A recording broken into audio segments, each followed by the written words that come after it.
kaibigan o mga mag-anak. Lukong-luko ngayon sa face swap feature ng application na Snapchat. Pati nga sikat nakiki-face swap.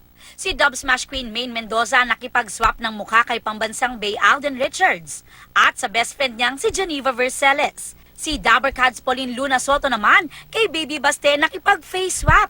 Kalayo. At sa kapatid niyang si Mickey, ang best friend ni Poleng na si Miss Universe 2015 Pia Wurtzbach, nakipagpalitan naman ng mukha sa binansagang hottest doctor ng Instagram na si Dr. Mike.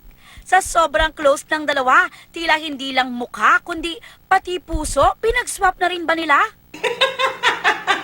Ang mag-inang Ina Fileo at Loris Gillian naman, hindi napigilang tumawa nang maka-face swap ang isa't isa.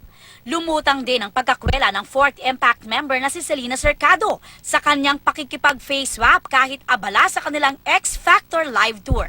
Di rin nagpahuli ang magpinsang Raver at Bodie Cruz. Gulat na gulat naman si master comedian Michael V sa kapugian niya nang makaswap ng mukha ang anak niya sa Pipito Manaloto na si Jake Vargas. Ganun yung mukha mo, Jake. Bakit ako pogi? Aubrey Carampel, GMA News.